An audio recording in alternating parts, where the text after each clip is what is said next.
Bismillahirrahmanirrahim. Assalamualaikum warahmatullahi wabarakatuh.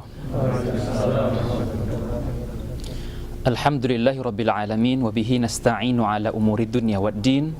Thumma salatu wassalam ala al-mab'uuts rahmatan lil alamin nabiyina Muhammad sallallahu alaihi wasallam wa ala alihi wa sahbihi wa man istanna bi sunnatihi wa man jahada bi jihadihi wa man sara ala darbihi wa man tabi'ahum bi ihsanin ila yaumil qiyamah. Amma ba'd. Yang terhormat Profesor Dr. Uril Bahruddin MA, Guru Besar Bidang Bahasa Arab Universitas Islam Negeri Maulana Malik Ibrahim Malang, sekaligus Ketua Ittihad Mudarrisi Al-Lughatil Arabiyyah atau IMLA Indonesia. Ahlan bikum Pak Prof. Selamat datang di King Saud University. Dan yang saya banggakan teman-teman seperjuangan, a'azzani Allah wa iyyakum. Mengawali perjumpaan kita pada malam hari ini, mari sama-sama kita panjatkan kehadirat Allah Azza wa Jal yang memberikan kita kesempatan untuk bisa bertatap muka di forum yang berkah ini. Salam dan salawat kita kirimkan untuk pucuk pimpinan umat Islam sedunia, Nabi besar Muhammad sallallahu alaihi wasallam, yang telah berhasil menegakkan kalimat tauhid la ilaha illallah di permukaan bumi ini. Baiklah ikhwah sekalian, pada malam hari ini kita kedatangan tamu spesial yang mana beliau merupakan alumni dari program Diplom Ali Tadrib Muallimin ya Prof ya? King Saud University pada tahun 2005. Masya Allah, pekan ini kita kedatangan dua tamu spesial gitu ya, yang mana masing-masing punya kisah dan memorinya tersendiri di kampus ini. Baiklah, untuk lebih berkahnya acara kita pada malam hari ini, mari kita dengarkan lantunan ayat suci Al-Quran yang akan dibacakan oleh saudara kita Mujahid. Saudara kita Amin Rais, hafizahullah wa ra'ah. Fal yatafaddal mu'azzazan mukarramah. Kalau enggak diganti namanya.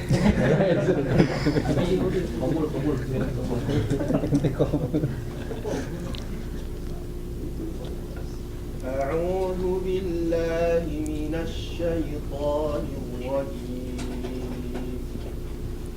Bismillahirrahmanirrahim. Ya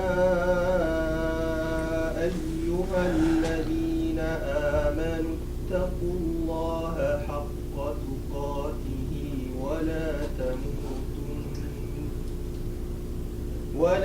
tamutunna illa wa antum muslimun.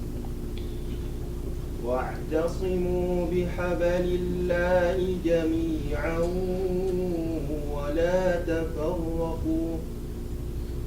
واذكروا نعمة الله عليكم إذ كنتم أعداء فألف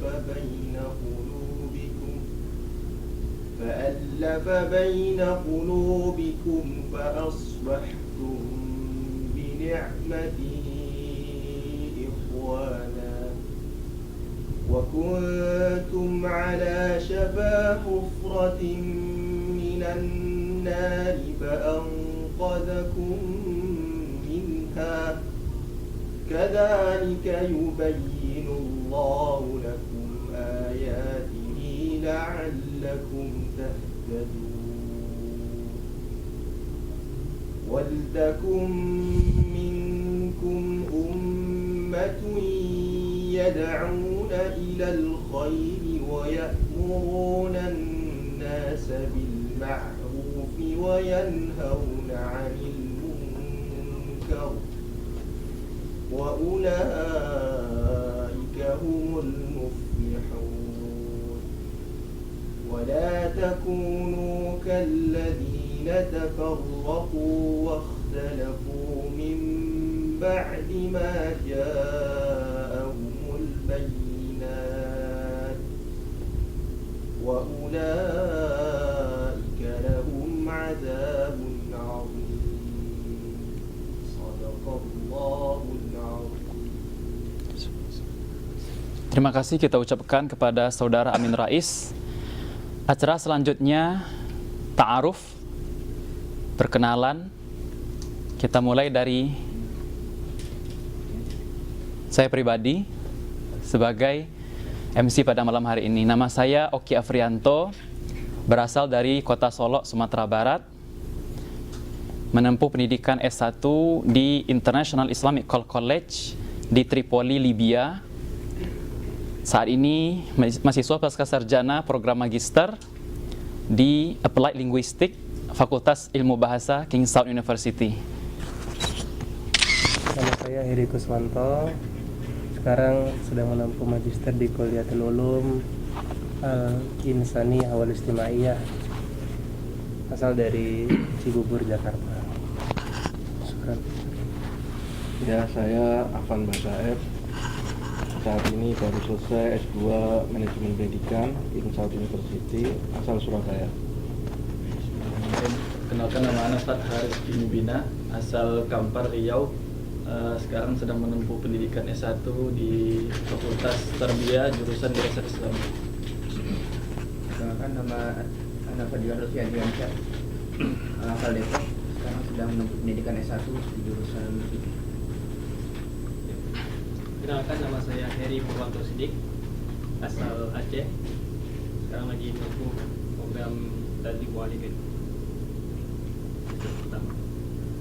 Nama Muhammad Zakaria Pamukagama, asal Trenggalek, Jawa Timur, sedang menempuh S2 Master Geophysics di Fakultas Sains. Bismillah, perkenalkan, nama saya Ahmad Mukhlis Regar,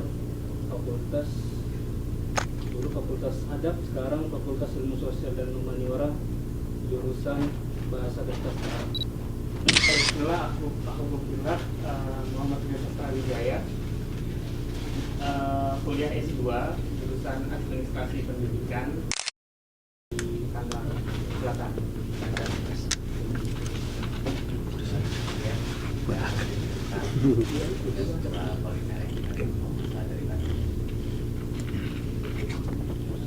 Nama saya Amin Faiz, asal dari Pamekasan, Madura.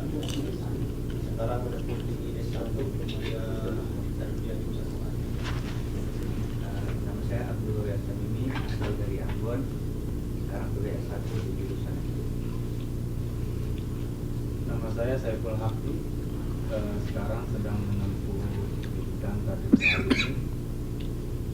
S1 saya pendidikan bahasa Arab di Jakarta, dan asal dari Pangkang. Nama Muhammad Isa, asal Medan. Sekarang sedang menempuh pendidikan di Tadlib Walidain. Nama Muhammad Adi Ilyas, asal Sleman, Jakarta, dan mengambil program S1 di bagian Fakultas ada? Fakultasnya ada? Fakultas Dirasat Islam. Tarbiyah. Bismillah, perkenalkan, nama saya Nasir, asal dari Kota Medan, Sumatera Utara. Sekarang sedang menempuh program pasca sarjana di jurusan Soil Science, Kimia Tanah. Bismillah, nama saya Muhammad Arif dari Malang, dan menempuh Tadlib Walidain. Bismillah, dengan nama Mufidah Muhammad Hasibuan, asal Padang, Sumatera Barat. Sekarang lagi menempuh pendidikan S1 di jurusan Sunnah dan Bismillah, Bian Akila Ramadan, jurusan asal Bogor, Budi. Sekarang menempuh pendidikan di Manhaj wa Turuq Tadris Ulum Syariah, kuliah Tarbiyah S1 di Tafsir Hadis.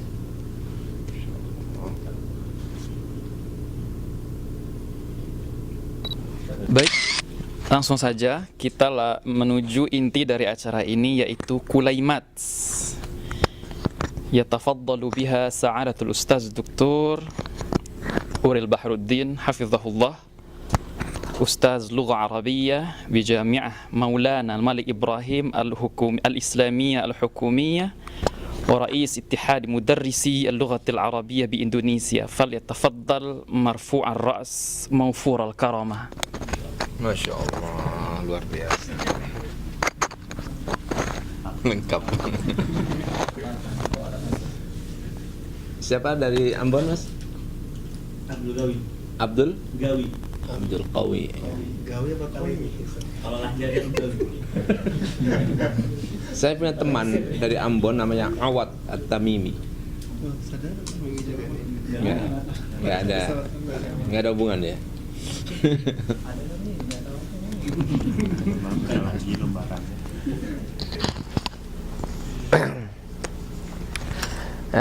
Baik, terima kasih kawan-kawan semuanya.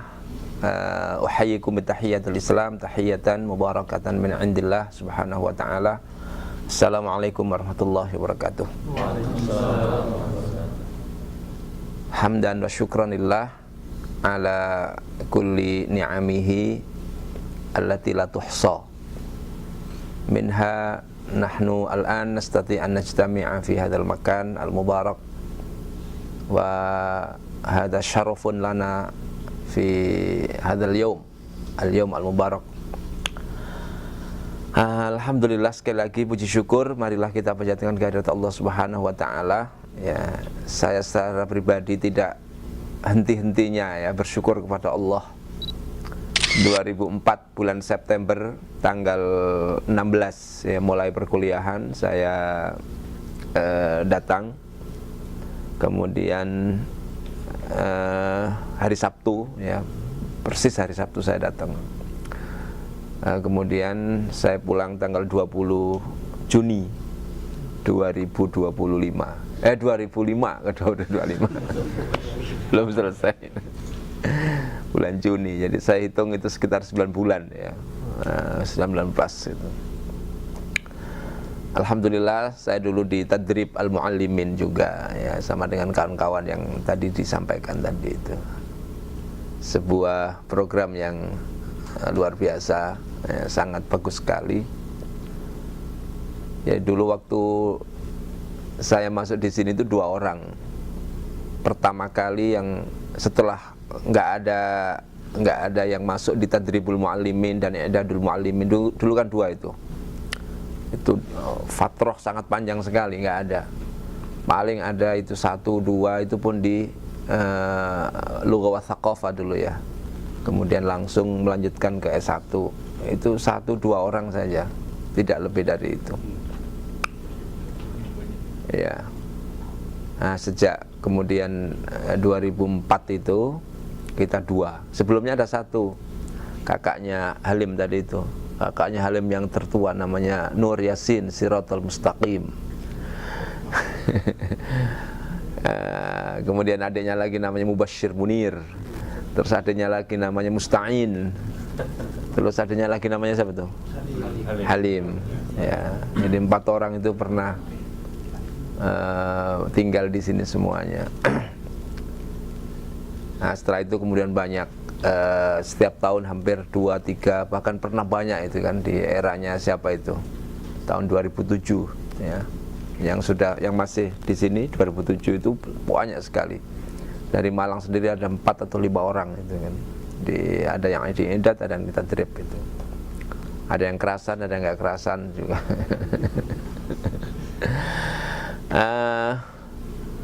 Dari 2004-2005 9 bulan itu, alhamdulillah secara pribadi saya bersyukur kepada Allah. Ya, ini adalah kunjungan saya ke Riyadh yang ke-6. Ya, jadi ke-7 dengan kuliah itu gitu kan. 2009 saya ke sini. Waktu itu saya sempat ke sini kalau nggak salah juga ke Riyadh. Kemudian 2011 atau 12 saya lupa. 2011 akhir kalau nggak salah. Kemudian 2014, kemudian 2016, kemudian 2019, kemudian sekarang ini 2023 ya. Alhamdulillah. Dan semuanya itu juga kesini atas tidak pakai biaya pribadi ya, kecuali sekali saja biaya pribadi. Dan karena biaya pribadi maka saya bisa menentukan titik-titik di mana saya pergi waktu itu. Saya datang ke Riyadh, kemudian ke Qasim, kemudian ke Jeddah, kemudian ke Makkah, dan juga bisa membawa keluarga sama istri saya ya. Karena uang pribadi ya, kalau dibelikan orang kan susah kalau uang gitu. Adik sekalian, nama saya tadi sudah disebutkan, Uril Bahrudin. Asli saya dari Gresik ya, Jawa Timur. Saya sudah cukup lama hidup ya. Kelahiran saya 72 ya, mungkin orang tua Anda ya. Umur saya sekarang 51 tahun ya. 51 tahun. Kemudian dulu S1 saya di Jakarta di Ma'hadul Ulum Al-Islamiyah sampai Syariah ya, selesai. Setelah itu tahun 99 ya, saya masuk S2 di Malang. S2 Bahasa Arab, pendidikan Bahasa Arab. Agak lama waktu itu, hampir 4 tahun saya baru bisa menyelesaikan kuliah. Karena ada dzuruf yang memang nggak bisa disiasati ya, harus lama kuliahnya. Nah setelah 2003 selesai, 2004 saya kesini ya, 2004 saya kesini sampai 2005, kemudian pulang 2005, 2006 istirahat, 2007 kuliah lagi S3, selesai 2012 ya, 2012. Nah itu perjalanan pendidikan saya begitu. 8 tahun kemudian, tahun 2021 alhamdulillah, atau 9 ya, ya dapat ustadziyah ya, jadi guru besar. Dan waktu itu juga cukup membanggakan karena sebelumnya berhenti lama. Guru besar bahasa Arab itu berhenti lama. Yang paling akhir itu di Jakarta siapa mas? Yang guru besar bahasa Arab di Jakarta? Ada Prof. Adit, Prof. Masna. Nah itu udah lama kan ya, Prof. Adit itu udah jauh banget itu kan. Nah itu baru kemudian tahun 2021 itu saya kemudian dilanjutkan. Sekarang banyak ya, jadi begitu dimulai lagi itu banyak yang muncul ya. Alhamdulillah. Tadi dikatakan kulaimat ya, katanya Mas Oki tadi itu kan. Oki atau Oki? Ya, Oki. Kulaimat itu kan tasghir ya, jadi kecil tapi banyak itu kan. Berarti kan memang sengaja ngomongnya nggak boleh kalimat gitu kan, tapi kulaimat. Pada lapar. Juga pada lapar semua. Jadi mungkin ngobrol bebas saja, sana sini bolehlah. Nanti ada pertanyaan macam-macam. Kalau harus ada materi khusus saya kira malah tidak bagus. Ada sekalian, kulaimah pertama. Ya tentunya saya sampaikan tadi pagi, saya sudah kesini tadi pagi ya, jalan-jalan karena saya pengen sarapan di mat'am sebenarnya. Tapi karena udah lapar, akhirnya saya sarapan di hotel. Di sini tadi nggak sempat sarapan. Saya punya kesan tersendiri di mat'am itu ya, memang luar biasa ya. Makannya enak menurut saya. Bagi adik-adik yang baru mungkin belum nyaman ya, tapi bagi saya waktu itu luar biasa. Dan masih murah waktu itu. Pagi sarapan 1 real ya kan. Kemudian makan siang 2 real, makan malam 2 real. Ya, kadang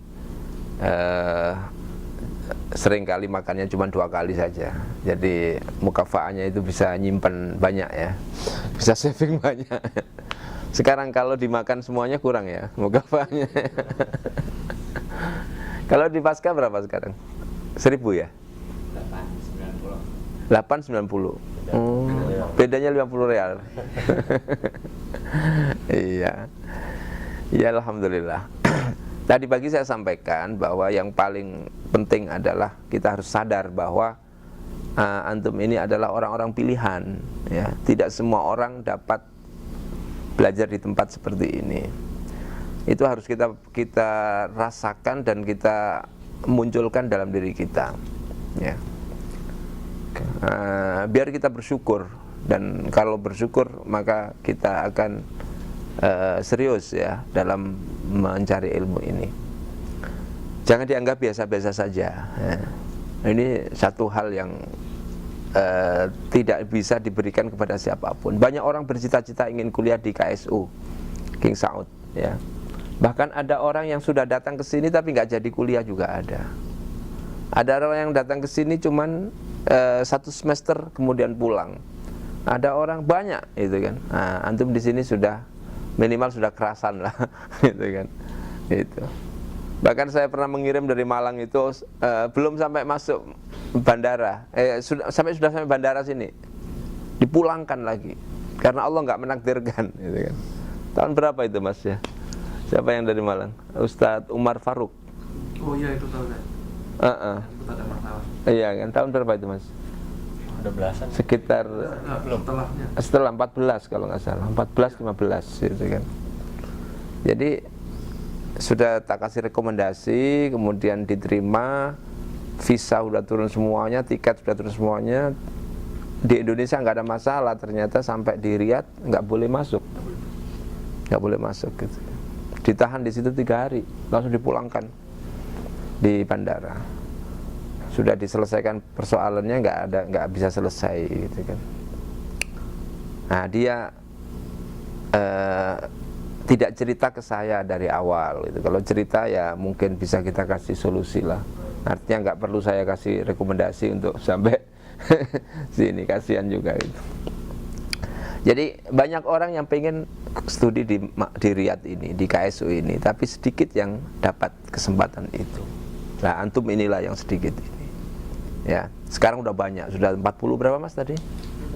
43. Nah, kalau dulu waktu zaman saya 2004 itu cuma 7 orang.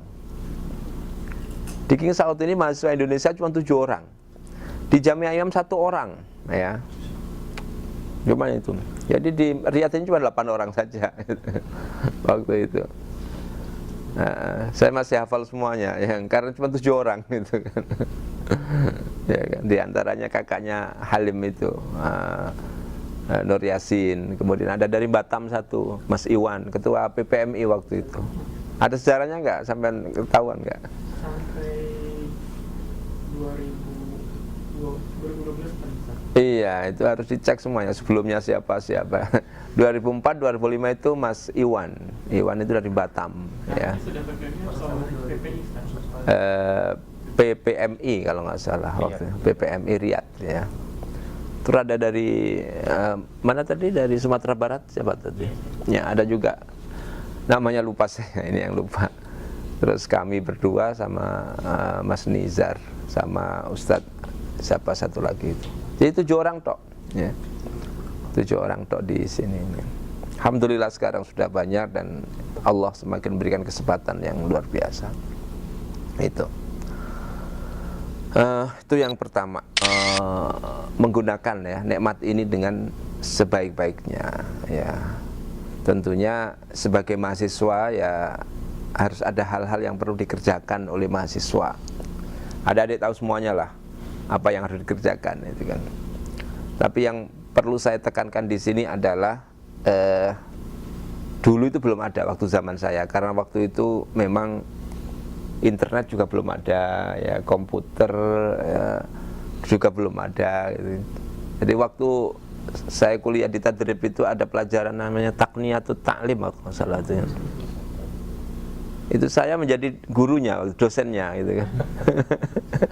Jadi teman-teman dari Afrika, dari India, macam-macam nggak tahu komputer itu apa gitu kan. Nah, yang tahu cuma 2 orang, saya sama kawan dari Yugoslavia, dari Yugoslavia itu daerah gede ya. Ada satu apa? Enggak, ada lagi Bosnia, Serbia bukan, Chechnya. Ada satu saya lupa itu. Sekarang dari Kosovo. Nah, Kosovo. Sekarang juga jadi mufti di sana. Jadi mufti Kosovo itu teman saya, pernah kuliah di sini. Luar biasa. Namanya Basim ya. Profesor Dr. Basim ya. Sudah profesor juga. Cuman 2 orang itu yang bisa komputer, sehingga sama Dr. Sa'ad Al-Qahtani. Masih ada nggak sekarang? Bukan yang mantan Amit lah. Ada lagi dulu Sa'ad bin Wahab Al-Qahtani. Itu saudaranya yang nulis Hisnul Muslim itu siapa tuh? Hisnul Muslim. Itu saudaranya itu, dua bersaudara itu. Kan Qahtani juga itu kan. Itu adiknya itu pernah jadi Amit Ma'had Lughal Arabiyah di sini. Namanya Dr. Sa'ad bin Wahab Al-Qahtani. Nah, itu yang ngajar komputer itu. Nah, tiap hari Uril sama Basim yang disuruh ngajar teman-temannya itu kan. Bagaimana buat email. Dulu email pertama kita buat di sini sama teman-teman ada gawab.com. Masih ada nggak itu? Nggak ada, itu udah zaman lama itu kan. Udah nggak ada lagi itu kan. Gitu. Terus internet juga begitu. Internet itu juga antrian di Maktabas itu. Jadi 1 jam cuman, 1 jam antri gitu kan, masuk 1 jam. Sebelum 1 jam selesai udah ada yang antri lagi gitu kan.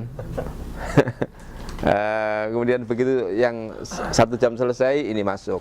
Terus itu sampai mulai pagi sampai malam itu ada antrian untuk menggunakan internet. Ada ya semacam makmal internet gitu ya, di luar itu di lantai 2 yang depan itu loh. Lantai 2 kalau kita menghadap keluar ini sebelah kiri ya. Nah itu di atasnya pintu gerbang itu, di atasnya pintu itu ada namanya internet. Jadi semua orang berlomba-lomba untuk belajar itu dulu seperti itu. Sehingga kayak sekarang ini siapapun bisa menikmati internet dan seterusnya. Di kamar itu dulu saya beli PC ya, komputer PC itu loh.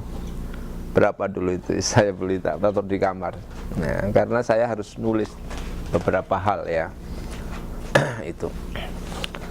Maksud saya yang saya sampaikan tadi itu bagaimana kita mengembangkan diri kita itu diantaranya yang paling penting sekarang ini adalah literasi ya, tulis menulis. Itu yang saya ingin tekankan kepada adik-adik semuanya. Saya kira adik-adik nanti akan pulang ya, nggak akan ada yang tinggal di sini. Sekerasan-kerasannya orang Indonesia ya pasti pengen pulang gitu kan. Di King Fahd University itu ada beberapa dosen dulu ya, ada yang dosen perminyakan, ada yang dosen kimia. Tadi apa sampean tadi? Iya, ya saya nggak paham. Ada di King Fahd itu pulang. King Fahd itu saya lupa namanya ya.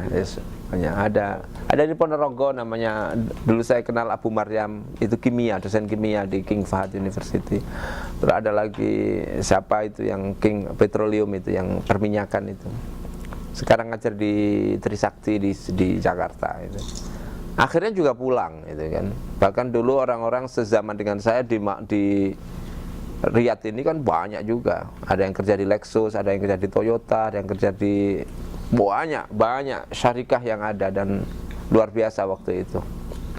Ya. Sekarang nggak ada lagi. Ya. Artinya adik-adik semuanya nanti akan pulang. Intinya di situ. Nah, karena adik-adik sebagai mahasiswa sekarang, di antara pekerjaan yang menunggu adik-adik adalah menjadi guru, menjadi dosen, menjadi orang yang akan mengembangkan ilmu ini di Indonesia kan gitu kan, di perguruan tinggi dan sebagainya. Saya kira kalau ditanya satu persatu di survei sekarang, banyak yang ingin menjadi dosen misalnya, ingin kerja di perguruan tinggi. Meskipun saya belum survei, tapi saya kira seperti itu. Karena bayangan saya, meskipun ketika orang itu sudah kuliah S2, itu Mas, pasti cita-citanya ke sana. Kalau enggak perlu kuliah S2. Misalnya ingin bisnis gitu, nggak perlu S2, ngapain S2 gitu kan. Atau jadi politisi gitu kan, nggak perlu S2. Kalau S2 itu mesti cita-citanya ingin menjadi dosen atau menjadi pengajar lah di perguruan tinggi gitu. Nah, untuk itu adik-adik yang diperlukan adalah kompetensi ya, ada kompetensi. Kompetensi itu banyak. Di antaranya adalah kompetensi bagaimana kita punya tulisan. Itu yang paling penting. Yang paling penting itu di situ itu. Jadi menulis itu sangat penting sekali. Ya. Antum nanti ketika misalnya siapa misalnya, antum mana rumahnya? Di Solo. Solo, Sumatera Barat. Sumatera Barat itu kan. Misalnya mau ngajar di mana gitu kan. Universitas Negeri Padang misalnya. Ya kan? Saya kebetulan hafal karena baru saja saya masukkan 2 orang mahasiswa saya di situ jadi dosen Universitas Negeri Padang, namanya Budi Santoso sama Halomuan. Orang apa Halomuan, tahu nggak? Namanya orang Medan itu asli itu, Nasution ya marganya. Tapi itu nama itu. Dosen bidang apa? Dosen karena bimbingan saya ya bahasa Arab, nggak mungkin bidang yang lain. Maksud saya ini saya buat contoh, di antaranya adalah orang ini kenapa bisa diterima, itu karena portofolionya dia itu bagus. Ya, jadi kalau Halomuan misalnya tulis Nasution itu, sampai lihat di Google Scholar ya. Google Scholar kan portofolio seseorang, dia akademisi dan punya kualifikasi atau tidak. Dilihat dari situ.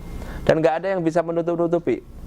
Misalnya Oki, gimana Google Scholar-nya gitu kan, nggak bisa dipalsukan itu kan, nggak bisa dimanipulasi. Itu betul-betul mengajari kita, ya itu memang milik kita, nggak bisa dimanipulasi. Mau dimanipulasi kayak apa nggak bisa.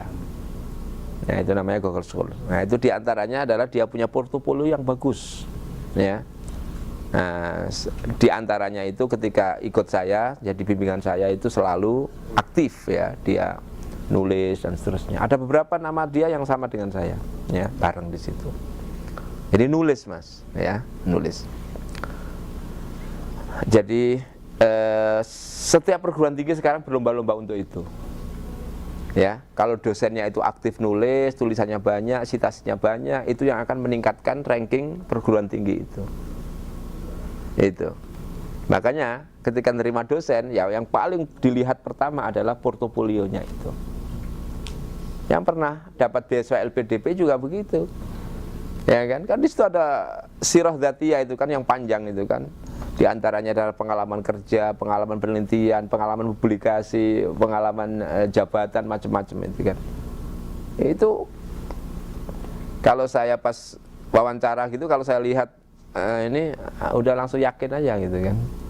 Jadi nggak perlu ditanya-tanya banyak-banyak itu kan. Ya, portofolionya itu yang harus dilihat. Berapa dia pernah melakukan publikasi dan pernah nulis di majalah, di artikel dan seterusnya. Dia punya buku apa saja itu. Jadi itu memang menjadi tren sekarang bagi siapa saja yang ingin menjadi dosen di perguruan tinggi, baik negeri atau swasta atau apapun. Yang dilihat pertama kali adalah portofolionya itu.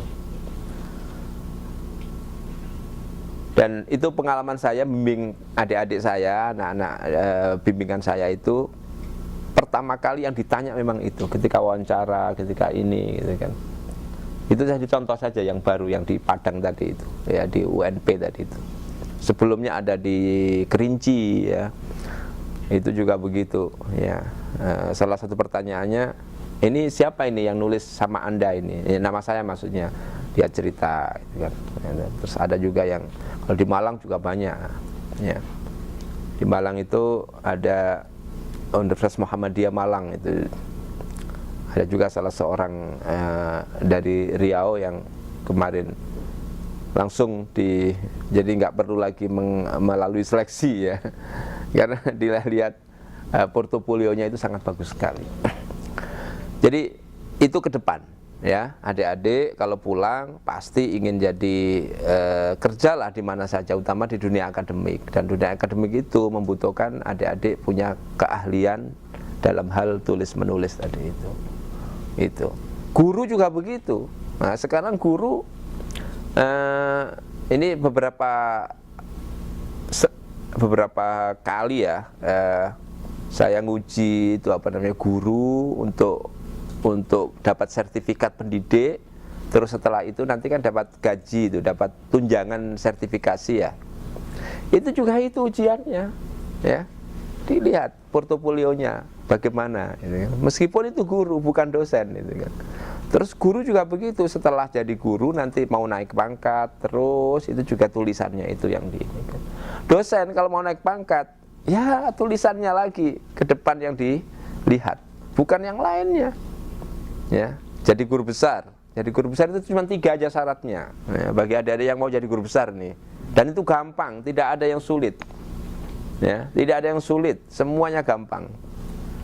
Yang pertama dilihat dari ijazah S3-nya. Ya sudah, bahasa Arab berarti. 1. S2-nya nggak dilihat. Jadi sekarang nggak ada linier harus S2, S3 sama, S1, S2, S3 sama, nggak ada.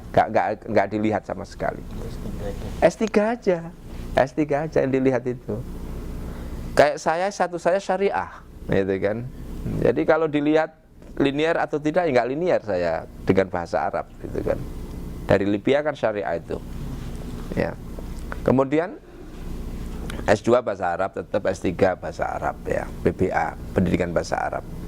Tapi sebenarnya yang dilihat S3-nya, nggak ada tanya S2-nya apa. Tuh syarat pertama. Yang kedua ngajarnya ya kan. Jadi nanti sekolahnya atau latar belakang pendidikannya. Kemudian yang kedua ngajarnya dia ngajar apa? Ngajar bahasa Arab, oke, sudah pas. Jangan sampai keliru ya. Nanti ngajarnya yang lain ya. Terus ya nggak bisa. Terus yang ketiga nulisnya tadi itu. Jadi nulis tadi itu kalau memang ingin fokus menjadi guru besar atau profesor, ya berarti nulisnya harus tentang itu, tentang bahasa Arab itu. Cuma 3 itu aja. Yang linear yang harus sama itu kan. Yang lainnya nggak akan dilihat, ya itu. Nah, karena itu sejak sekarang mungkin adik-adik bisa mempersiapkan. Ada yang sudah PNS nggak di sini? Belum ya, dosen gitu kan. Biasanya kan ada dulu dulu ada namanya researchers dulu, Pak Bahith. Nggak ada yang Bahith di sini sekarang. Ada yang PNS masih ada, Mas Latif gitu. Oh masih ada lah. Ya kayak gitu-gitu itu kan berarti ke depan teknik mesin ya. Mas Koko ya. Jadi itu. Nah sekarang bagaimana caranya menulis? Gampang banget menulis itu. Nggak ada yang sulit ya, nggak ada yang sulit. Dengan menggunakan bahasa apapun gampang juga ya. Jadi meskipun saya secara pribadi itu kan bahasa Inggris agak lemah ya, artinya ya bisa tapi tidak seperti bahasa Arab gitu. Tapi saya bisa menulis pakai bahasa Inggris gitu. Kenapa kok bisa? Ada caranya, ada mesinnya. Jadi sekarang itu menulis dengan mesin gitu kan. Kalau nulis dengan mesin kan gampang, coba. Seperti ya kan. Ya, kalau Zaka Sinai beda lagi gitu kan. Ini dengan mesin betul. Ya. Artinya mesin itu kita tidak harus menulis itu dari otak kita semuanya gitu kan. Ada mesin yang kita gunakan. Tapi bukan berarti plagiasi, beda lagi nanti ya. Tidak ada plagiasi di situ, tapi kita bisa menulis dengan alat lah, dengan alat. Jadi itu sangat gampang sekali. Ya. Nah inilah saya pesankan kepada adik-adik untuk mensyukuri nikmat ini harus kita biasakan diri kita untuk menulis tadi itu. Mohon maaf adik-adik sekalian, kami di Indonesia itu bahkan S1 itu sudah kita ajari untuk bagaimana menulis publikasi. Ya. Kalau di Indonesia itu kan ada namanya penelitian bersama dengan mahasiswa. Jadi saya sebagai dosen itu harus melakukan penelitian bersama. Ini bukan tugas akhir loh. Ini penelitian biasa gitu kan. Dan itu nilainya gede gitu kan oleh kalau diakreditasi itu. Jadi satu judul saya sebagai ketuanya, tapi harus mahasiswa. Bukan teman sejawat dosen, tapi harus dengan mahasiswa. Ya, kalau itu dilakukan kan berarti kan mahasiswa kita punya pengalaman penelitian semuanya. Jadi misalnya saya punya judul, kemudian saya ngajak 2 mahasiswa. Mahasiswa ini saya tugaskan untuk mencari data sana sini, nanti kita ajak diskusi, kemudian kita nulis bareng gitu. Itu sudah menjadi kebiasaan kami di Indonesia itu, seperti itu. Apalagi S2, ya kan? Apalagi S2. Kalau S2 itu setiap mata kuliah yang kita ajarkan kepada mahasiswa itu mesti outputnya itu adalah publikasi. Jadi bagaimana mereka bisa menulis. Karena model pembelajaran kita kan mahasiswa ya, berpusat kepada mahasiswa ya. Ya, jadi tidak seperti kita di sini ya. Nggak tahu kalau di sini mungkin juga banyak. Kalau dulu di Tadrib saya sering dapat tugas ya. Jadi setiap mata kuliah itu ada tugas nulis artikel gitu kan. Tapi ya nggak ada pikiran untuk dipublikasikan. Dulu itu seperti itu. Nah sekarang ini kalau bisa adik-adik tugas-tugas yang ada di sekolah itu, di kampus itu dipublikasikan, dikirim ke majalah atau ke jurnal, kemudian untuk dipublikasikan di sana. Nah kalau udah dipublikasikan jurnal, nanti ketemu itu di Google Scholar-nya itu ketahuan, ya. Terus itu kan, itu. Saya terakhir itu kaget melihat seorang mahasiswa saya S2 kemarin baru wisuda. Namanya siapa lupa saya namanya. Saya perlu ngecek lagi gitu kan. Ada yang namanya, banyak namanya, ada yang akhyar, ada yang macam-macam. Saya lupa. Ada yang sampai 9 itu kan. Selama 2 tahun itu 9 dia nulis. Ada yang 7 ya. Ini yang terbanyak tadi 9 itu. Ada yang 7. Kemudian rata-rata itu 3, 4 gitu kan. Berarti kalau dia kuliah S2 2 tahun, berarti kan setiap semester itu dia ada publikasi 1. Ya kan? Kalau 4 ya, misalnya begitu. Atau minimal 2 lah. Gitu. Tapi jarang yang 2 itu. Kebanyakan kemarin saya lihat itu 3, 4 ya. Ada yang 7, ada yang 9. Itu saya bangga sekali gitu kan dengan cara seperti itu kan. Itu. Nah, adik-adik juga bisa melakukan itu di sini. Bagaimana caranya dan seterusnya, yaitu bisa dipelajari. Ada yang punya pengalaman nggak publikasi di sini? Hah? Sudah? Sudah ya. Jadi kalau bisa yang sudah punya pengalaman mengajari yang belum punya pengalaman. Nah, itu caranya seperti itu. Ilmu itu kalau diajarkan semakin banyak, semakin bertambah. Ya, kalau diberikan semakin bertambah ya, beda dengan yang lain ya. Ilmu itu punya kekhasan tersendiri. Semakin dikasihkan orang semakin banyak gitu kan. Itu dengan begitu adik-adik sekalian, maka insya Allah ta'ala adik-adik punya portofolio yang bagus terkait dengan masalah literasi ini. Kalau saya memberikan motivasi ke kawan-kawan, sebenarnya itu kan tujuan pragmatis ya. Ya, sebenarnya ada tujuan yang dibalik itu. Kalau kita lihat dari kacamata dakwah misalnya, kacamata dakwah nih, ya, adik-adik menulis itu kan, dipublikasikan, dibaca orang, itu kan dakwah juga. Ya, kalau adik-adik menulis tentang Islam misalnya, dibaca orang yang non Muslim, kemudian masuk Islam. Gara-gara membaca tulisan antum, ya kan sama dengan berdakwah. Orang lain masuk Islam gara-gara kita. La ayyahdiyallahu bika rajulan wahidan khairun laka min khumurin ni'am. Luar biasa kan? Itu harus kita tanamkan dalam diri kita sebagai seorang mahasiswa King Saud dan mahasiswa yang belajar di agama ini, di Saudi ini. Ya. Jadi bukan hanya untuk akademik tadi itu pragmatis itu. Iya. Jadi itu ada sekalian. Terus kalau ada orang baca tulisan antum itu ketahuan, gitu kan? Jadi setiap hari itu saya dapat kiriman. Ada yang baca tulisanmu, gitu kan? Yang baca itu dari mana saja, ada dari Amerika, dari Nigeria.